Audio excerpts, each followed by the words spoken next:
You're listening to Authentic Torah.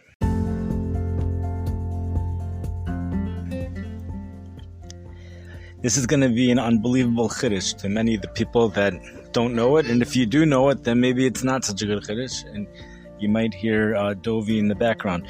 This is from the Aruch Hashulchan, Siman Reish Nun Vav. So the Aruch Hashulchan was someone that he was a rabbi of a synagogue, a very, very great rabbi that lived in the 1800s. He was nifter. He died in the year 1908, and he wrote Sfarim, a lot of Sfarim, holy books about the Jewish law, and he did this in a very comprehensive way, which includes a lot of times feeling and goes back down to the sources for everything, and concludes with a clear, almost always with a clear-cut law that we are to follow. So this is in Siman Reish Nun Vav. This is a paragraph, or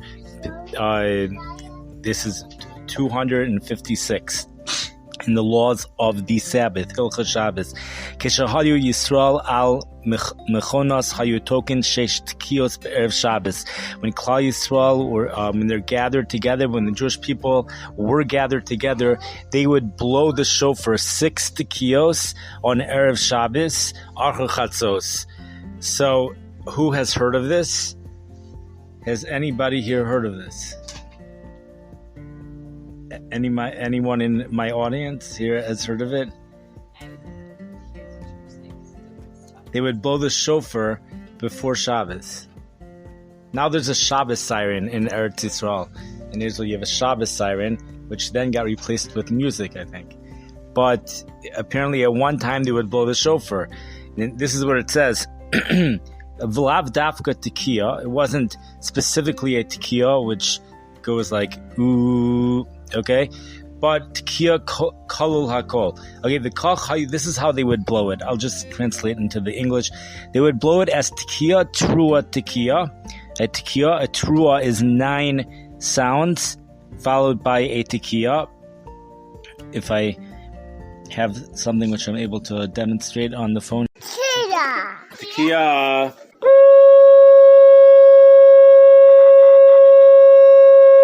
Teruah.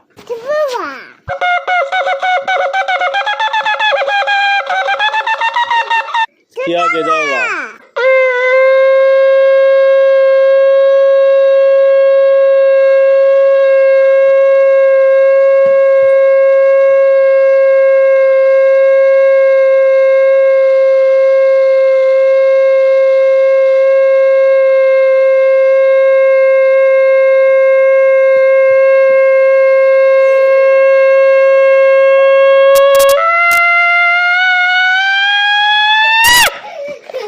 Tekiya trua, okay.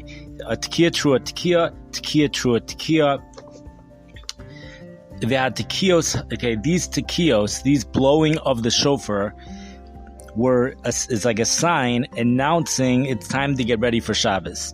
Now, according to the Rambam, at the end of the 5th parak, the 5th chapter, law number 20, he says also when the Sabbath was over, they would also blow the shofar, which is a ram's horn. They would blow the ram's horn, the shofar, after Tzeis HaKochavim, after the stars came out. 3 medium stars came out, approximately 45 minutes to an hour after sunset. This was done to inform people that you're now allowed, right now it is permissible to do all of the activities which it was prohibited to do on the Sabbath. You are now allowed to do malacha. You're allowed to do work, but work, malacha doesn't actually mean work over here.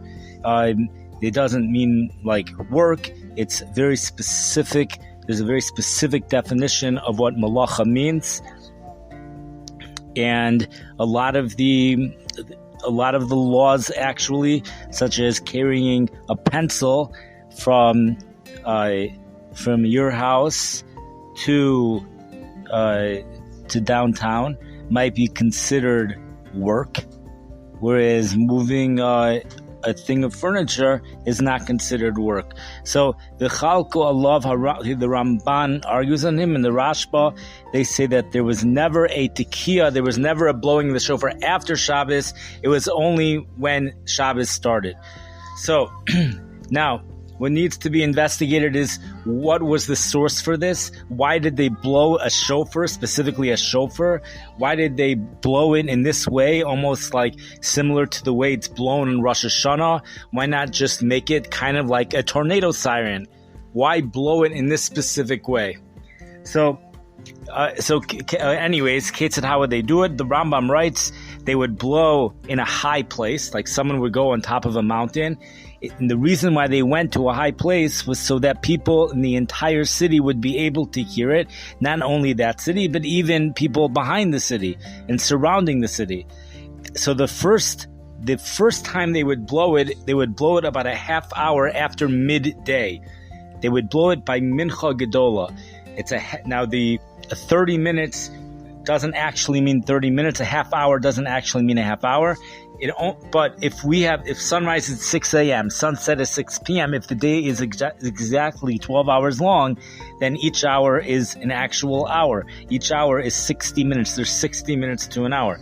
Now, but 60 minutes to an hour, as easy as that sounds to most people, most of the year, according to the Jewish law, there's not 60 minutes to an hour. In fact, in the month of December, there's in the city of Chicago, there's only 45 minutes to an hour.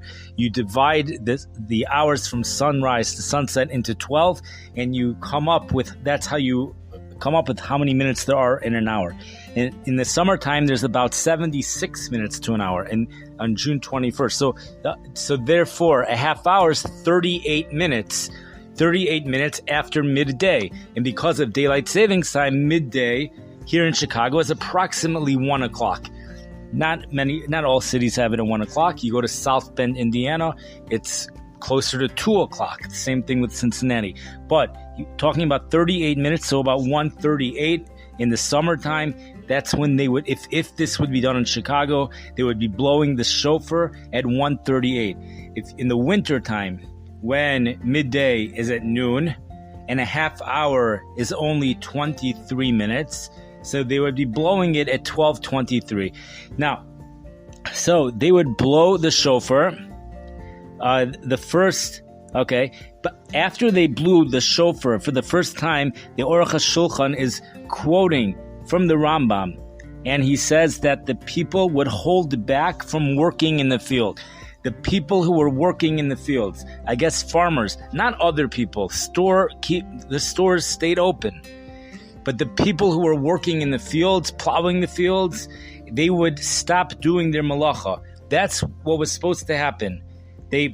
This was to warn them Shabbos is coming. Now it's time for you to stop doing malacha. Now here's the thing, however. Actually, it seems like they would actually continue to do the malacha until the people who were in the far away from the city found out that they're not allowed to be in the field, and then they started to come back to the city. The way I envision it, and maybe this is not correct, I'll think about it more over the next day or two and see if I still think like this, is that once the people in the city saw that it was rush hour, that the other people were returning to the city, at that time, that's when they left their fields. The reason is because otherwise the Chachamim, the rabbis, were worried that there would be chshad, which means people would suspect other people of inappropriate behavior. The question is, who's going to be suspecting who? So the way I envision it right now is that the people in the city would be suspecting that the people outside the city are not following because they never saw anyone from outside the city come back to the city, and who even knows if they heard the shofar, they're probably still working. So we would wait. We wanted them, the people in the fields in the city, specifically them, we wanted them to see that the other people actually are returning home, and only then would they return home. That's the way I'm thinking right now. Maybe it's right, maybe it's not, but that's what seems to make sense to me right now. Going on, the second time they would blow the shofar, which we're going to learn, it seems like the purpose of blowing the shofar The reason there had to be a sound. The sound was an announcement. We're going to see that in future generations, it wasn't the shofar. It was someone actually made an announcement. That's what happened. In shul, someone would actually make the announcement. It seems like the reason why it had to be a shofar is so that it's nicker, that it's recognizable that this really is an announcement about Shabbos, and it's not just some guy blowing the trumpet on top of a mountain. Because you might have someone blowing a trumpet on top of the mountain, but if he blows the shofar, if he would only blow a shofar once, you might think it's some type of tornado siren. You can't blow the shofar only tekiah. One tekiah, actually, a tekiah gedola sounds exactly like a tornado siren. Okay, I know they didn't have tornado sirens in those days, but that's what it sounds like. A trua is like 9 very short tekiyahs. So it's like beep, beep, beep, beep, beep, beep, beep, beep, beep, beep. So if you only hear a trua, then, I don't know, the tekiah is what gets people's attention. They hear a siren. Now their attention, what is this? Then they hear a trua, they hear that. Then they hear another tekiah. Then they do it again. They know, okay, this is the shofar. This is what they hear on Rosh Hashanah. The beginning of every Jewish New Year, there's a commandment to listen to the blowing of the shofar, the blowing of a ram's horn. We listen to 100 different types of blows. Some of them are similar, some of them are not. So when they would hear this, then people knew this is not just some guy blowing the trumpet. This was actually some type of announcement that Shabbos is coming. That's the way I'm understanding it right now. Maybe I'm going to think of something different over the next couple of days. Okay, anyways, okay, so the second time, so the first time they blew the shofar, it was so that people in the fields would stop working. Okay, but the people in the stores apparently were allowed to continue working. We would have to work on why that should be. Okay, we'll have to think about that. But, so the second tekiah was done, the second time they blew it was done by Mincha Ketana. Mincha Ketana is 2.5 hours before sunset. And again, 2.5 hours means 2.5 hours only if the day is 12 hours long. But here in the summertime, about now, when the days are as long as can be, an hour is just about 76 minutes here in Chicago. So 2.5 hours is going to actually be 3 hours and 18 minutes. So it would be about 5:12 p.m. That's when they blow 8:30, let's say 8:30 sunset. We're not quite there yet, but we will be there soon. 8:30, let's say sunset, so 5:12, that's when they're going to be blowing, making like the second announcement so that people have to stop doing their work. And this was done for... at that time, people would close their stores. The source for this is in the Gemara and in the Talmud and tractate. I believe it's Shabbos, the tractate that speaks about the Sabbath, and it's on Daf Lamed Hey Amid Beis, so it's page 35, and it's on each page in the Talmud. Each one has A and a B. Instead of the way books are written nowadays where you have 35, 36, 37, 38, it goes 35A, 35B, then 36. So this was written on 35B, okay, 11, Lamed Hey B, 30, okay, Ubale Malachos, the people who were working in the city, they would stop. So the stores were closed. The people working in the city would stop doing their work. So this again would happen let's put it at a perfect day so it's easier to follow. 6 to 6. 6 a.m. is sunrise, 6 p.m. is sunset. So candles are lit around 6:10 p.m. Shabbos starts 6:30 p.m., maybe a little bit earlier. So we have the first shofar is blown at 12:30. That's when the farmers stop working and the farmers, let's say that's blown at 12:30. I don't know how long it takes before the people in the counties heard the shofar. I don't know how they heard it. If maybe there was someone else over there that would hear the first shofar, then they would hear it. I don't know. But so the people living in the city the farmers close by did not stop at 12:30. The farmers far away didn't stop at 12:30 either. The shofar was blown at 12:30. Then it took a little bit, until the farmers who are in the outer counties heard and they stopped. That's what I think. Or you could say maybe they did stop right away. They heard it right away, perhaps. But the farmers closer to the city, they didn't stop until they saw the farmers which were from far away coming towards the city. So I don't know exactly what time they would stop. So, okay, but now we have the stores would close after hearing the second announcement. I don't know if they would close right away. Maybe they were given 30 minutes to close, something like that. So the second announcement that came on a perfect day, we're saying it's at 3:30. 3:30, so 6 o'clock is sunset, 4:45 is Plag Mincha, 3:30 is Mincha Ketana. Okay. So they would close the stores, and people doing malacha that were in the city, maybe if there were electricians, there were no electricians, but I don't know what they were, water carriers or builders of houses. So they would stop doing their work. And afterwards, after a period of time, and he doesn't say exactly when, they would blow the shofar again for the third time.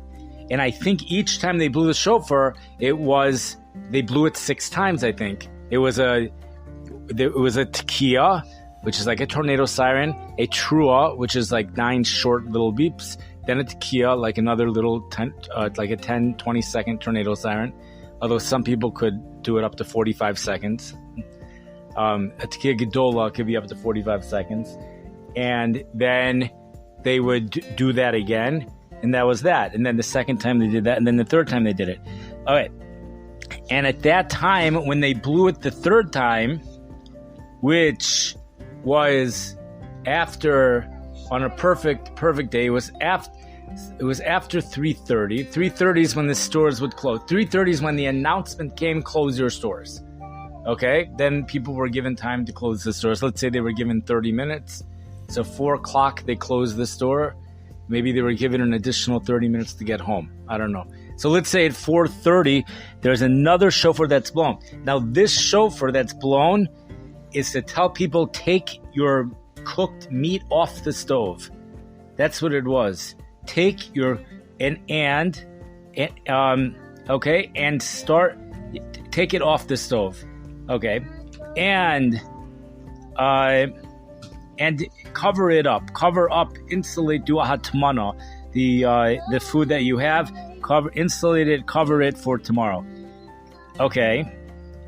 Now, then they would light the candles, and afterwards, they would roast a small fish. They would wait a little bit of time in order to roast a small fish. So that's something that I need to work on why they did hadlakas neros first, and then shouldn't they have done the fish before hadlakas neros? They should have. How could they be roasting a fish after hadlakas neros? So that's something that needs to be worked on. But okay, they blew, and when they blew again, they blew a tekiah, which is a tekiah, a trua, and a tekiah, and then they accepted upon themselves Shabbos. Okay, the one who blew the shofar would drop the shofar on top of the mountain. Now, Dovi's going to tell us why he would drop the shofar on top of the mountain, and if he's not, then I'll let everybody know. Because he accepted Shabbos. Right then, you accept Shabbos. So now the shofar is muksa. The ram's horn is muksa. Muksa is something that you're not allowed to move. Right, you're not allowed to move on Shabbos. So you drop the shofar right on top of the mountain.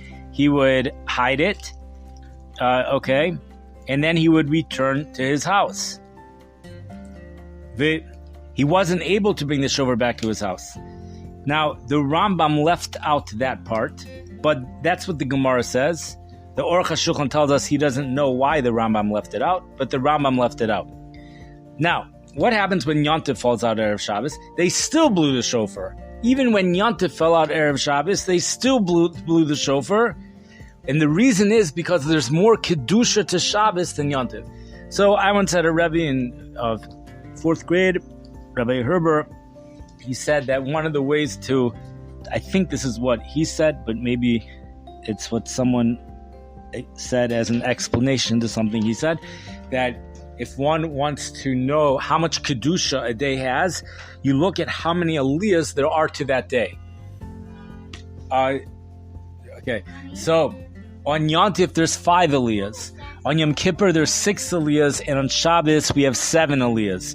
So we see that Yontif, which is like the first 2 days of Passover, the first 2 days of Sukkot, Yontif, these are days which are very, halachically, in Jewish law, they're very similar. The things you're allowed to do and not allowed to do are very similar to Shabbos, to the Sabbath, but it's a little bit more lenient in many ways, such as in areas of cooking and in terms of carrying. Those 2 ways in particular, it's a little bit more lenient.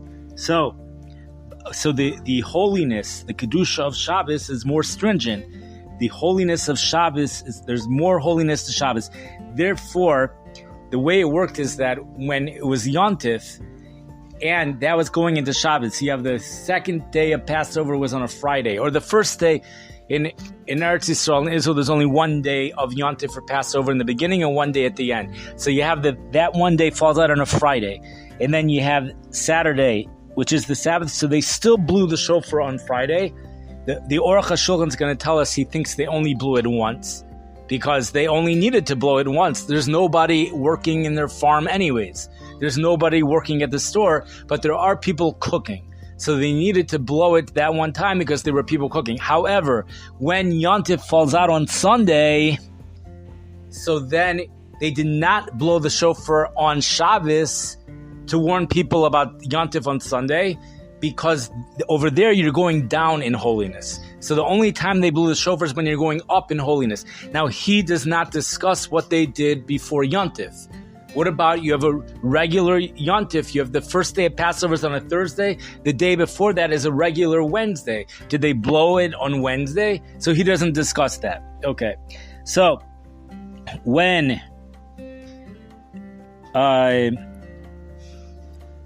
so he says the near. Okay, he tells us that he thinks they only blew it once. Now, over Motze, and when Shabbos was over, they did not blow it at all, even when Yontif fell out on Sunday, because. Okay, so we said all that already. So the Ramah writes that the minhag in the holy congregations, in the Kiyos Kedoshos, is we don't do that anymore. We no longer blow the shofar, but about an hour close to Shabbos, the Shliach Tzibor, it's translated as the one whom the congregation sent to be like a messenger to pray on behalf of the congregation, but he could also be the one who makes the announcements in the synagogue, in the shul. He would announce, go prepare yourselves for Shabbos. Go prepare yourself for the Sabbath. So I guess we were talking about a time period where the majority of people perhaps came to the synagogue Friday afternoon. And it must be that maybe the afternoon service, the mincha, perhaps was said early, or for whatever reason people were around. It doesn't actually say that it was done in shul, actually, but when it uses but it had to have been, because it's using the word shliach tzibor, which is the person who was davening, on behalf of the congregation. So this was done instead of blowing the shofar, and that's the way, says the Ramah. That's what people should do. Okay. Now, usually we do follow what the Ramah says, but over here we don't. So says the Aruch Hashulchan, the achshav nowadays gam zeh efshar. Also, this is impossible. It's not going to work. I think what he means by impossible is that it's not going to be effective. We're not there. We're in the marketplace. Ach anu sholchin ish miyuchad. What do we do now? So this is, I guess, what they did over there. We send a specific person who goes to the marketplace to get people out of the marketplace and from the stores. Okay, now, the question is, are we referring to the store owners or the people shopping? So we're referring to the shoppers. We're not referring to the store owners.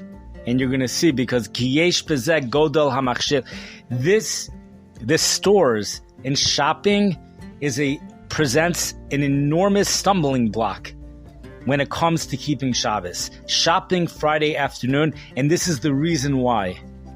Does anyone want to say the reason why? Why shopping Friday afternoon is a tremendous stumbling block for people in regards to keeping Shabbos. Okay, get carried away. Now why? He's going to say why.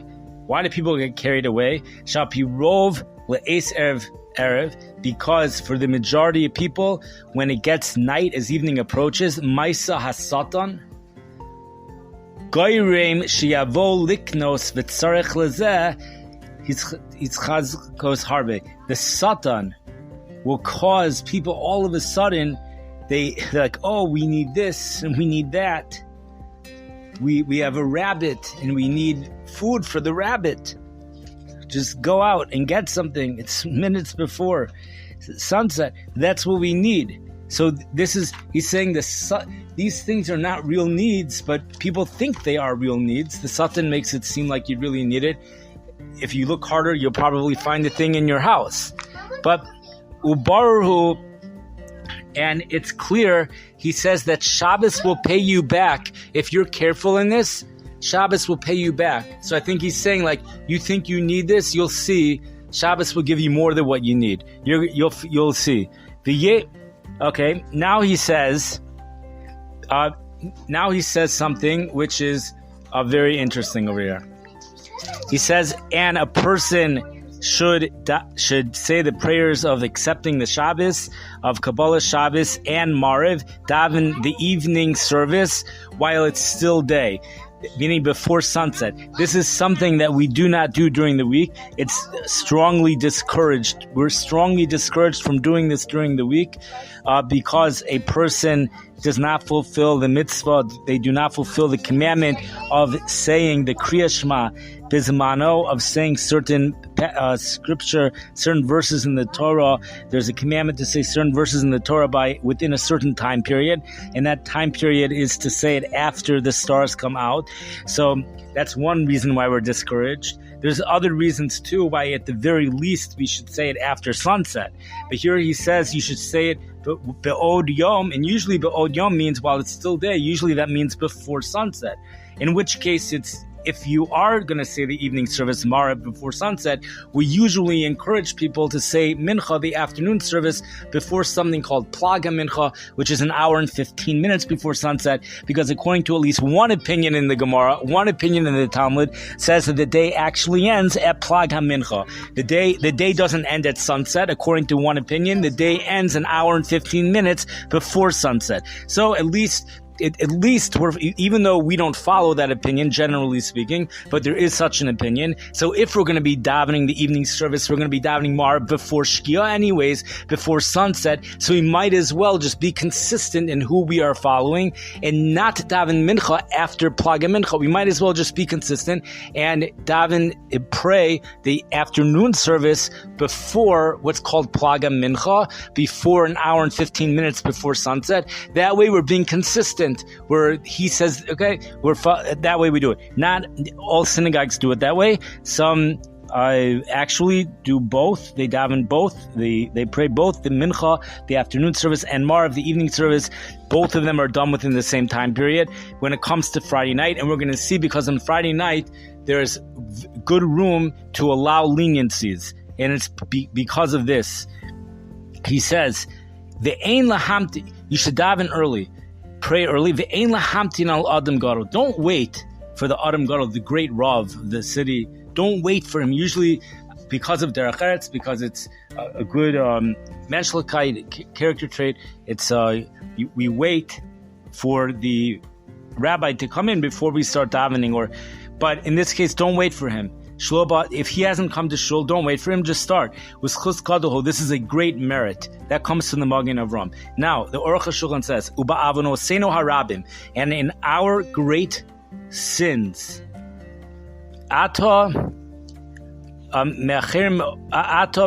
we delay davening very late, and we do it with good intentions. The chayshvin zel mitzvah, and we think that this is a mitzvah. We think this is a good thing.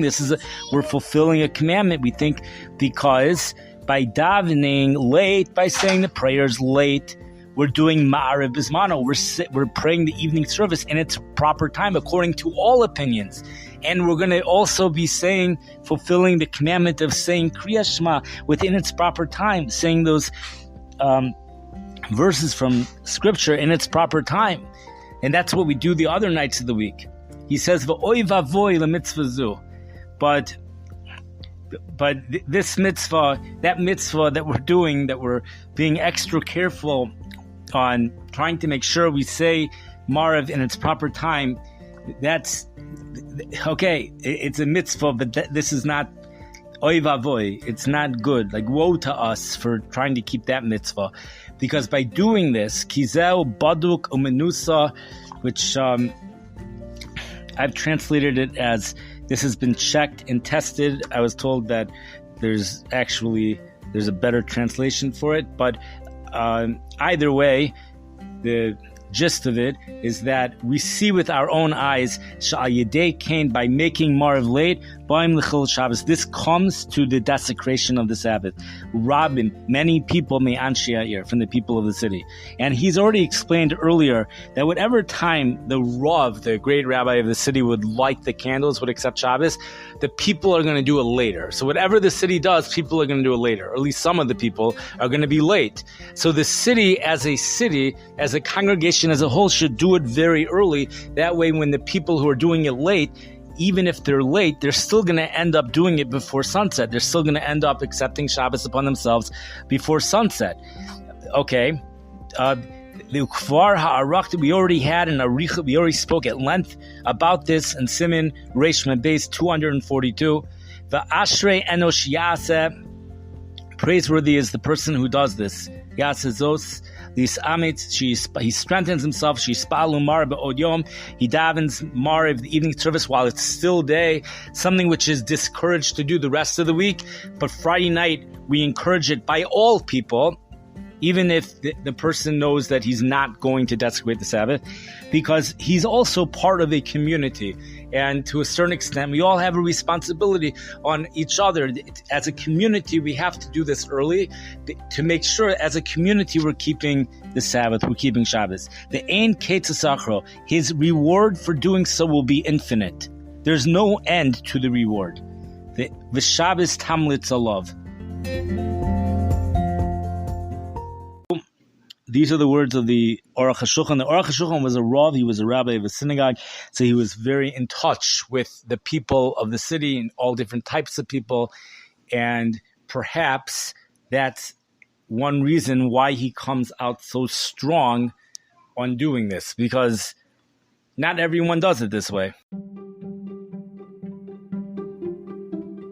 If you're going to be davening the evening service before sunset, which is what he's encouraging, then you should daven the afternoon service before what's called Plag HaMincha. Now, he doesn't talk about that at all.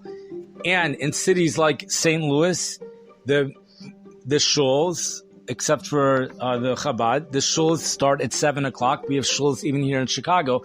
They start at 7 o'clock no matter what, which means they're davening Mincha. They're saying the afternoon service after Plag HaMincha, but they're davening Mar before sunset. Perhaps what he's saying here is that the main thing, what's the crucial thing Friday, all we're looking for is let's set up a time that will prevent the least amount of Chilul Shabbos, of desecration of the Sabbath, or set up a time that there will be no desecration of Sabbath. And here's the thing. The problem with doing the Plag HaMincha thing is that the times change every week. So, but if you have the same time every single week, it's always 7 o'clock. So then everybody knows, it's in their heads, it's like Shabbos starts 7 o'clock. That's what people think. Really, Shabbos starts 8:30. But in their minds, they think it starts 7 o'clock. Every week it's 7 o'clock. Like, that's the time. It's 7 o'clock. That's when everyone is in synagogue. That's when everyone's in shul. So by making it a set time, it's in terms of Shmir Shabbos, it's actually better to do it that way. in human psychology, it would be better to do it that way.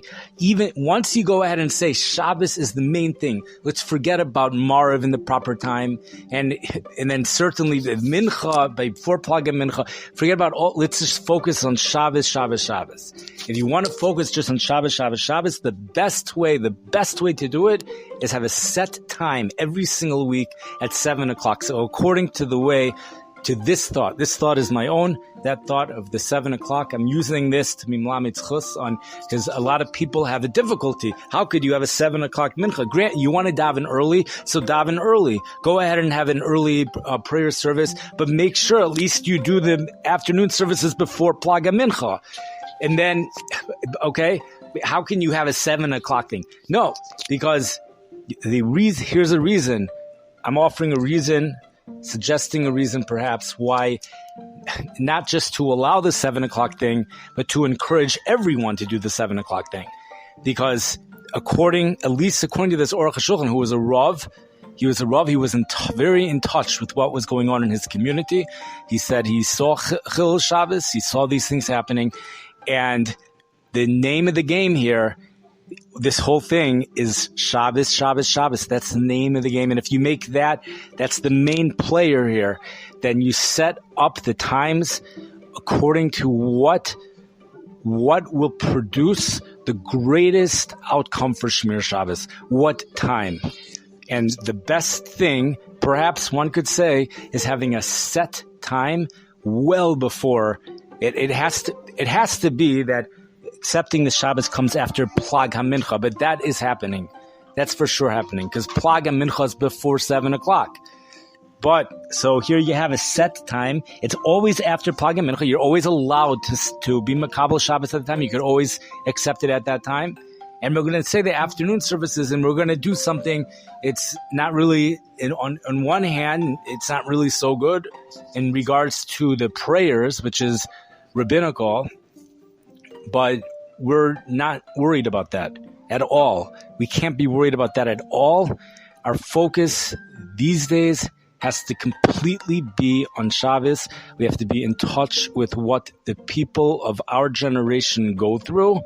And by making a set time, if all of the shuls, that's the only thing that was available, was 7 o'clock, so then that would lead to less Shmir Shabbos. The only thing to say on this is that if all the shuls, all the synagogues start at 7, then there's another law that Shabbos for that city actually starts at the time the Kehila says it has it starting. So there does have to be, seemingly, there has to be at least one minyan, one synagogue, one small synagogue that's going to have it starting late towards sunset. So at least, in order for nobody to desecrate the Sabbath, you do need to have one place where there's a late minyan. So this would be Malabed Schust. We are finding merit on those that have a late minyan.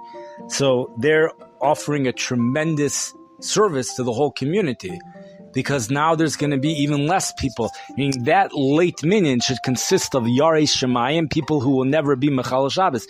Have them go to the late minyan, the late services. So now Shabbos starts at sunset. If all of the synagogues would accept Shabbos early, Shabbos no longer starts at sunset.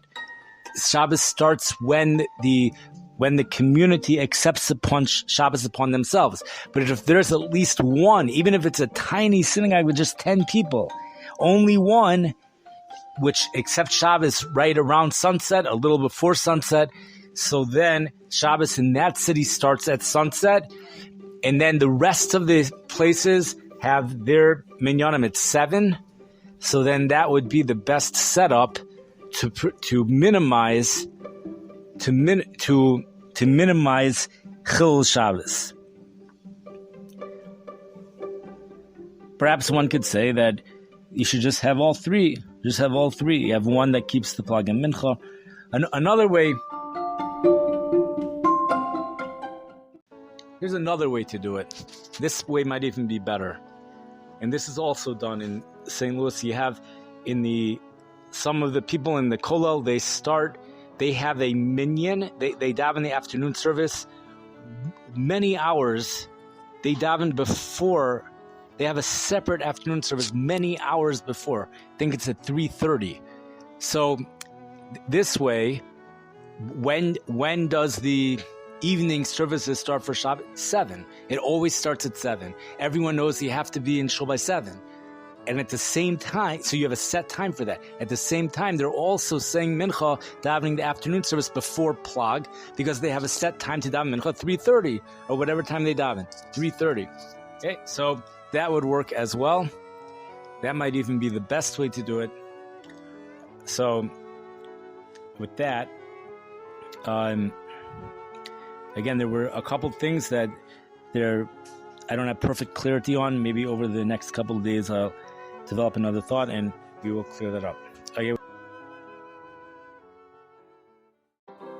One other thought that I had in regards to this is that, so we see from this Aruch Hashulchan, we see that seemingly the purpose of these shofars, of blowing the ram horn, was to inform people and prepare them, tell them to prepare that for Shabbos, and it was to warn them to do that.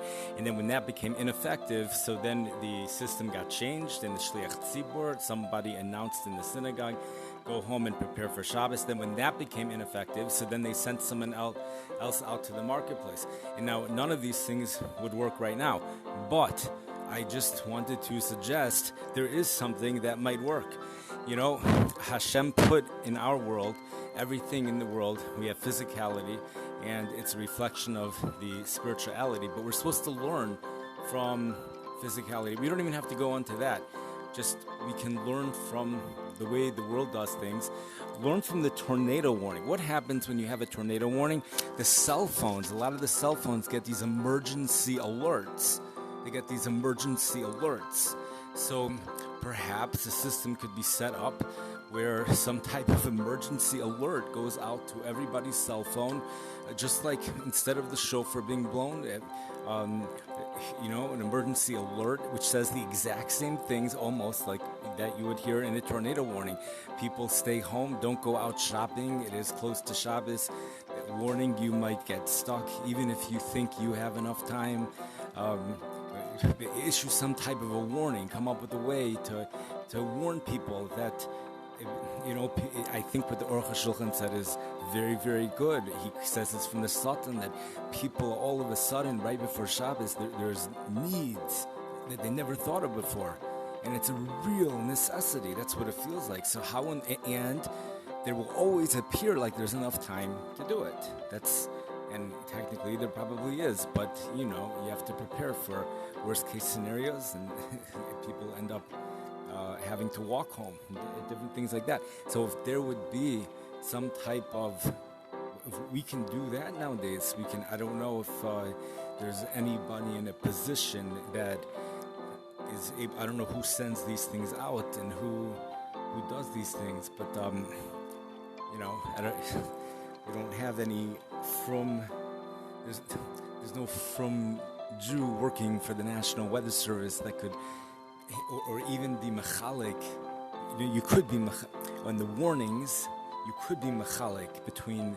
You could have the radio go off by this warning and not by that warning. There's something to work with, maybe in the times of the Mashiach, but maybe even before. Maybe there's something that could be done nowadays, which with the cell phones, a call, a calling post. Why not?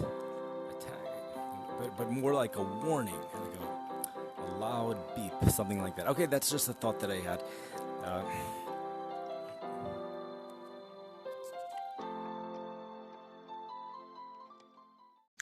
Thank you for listening. Have a good Nacht.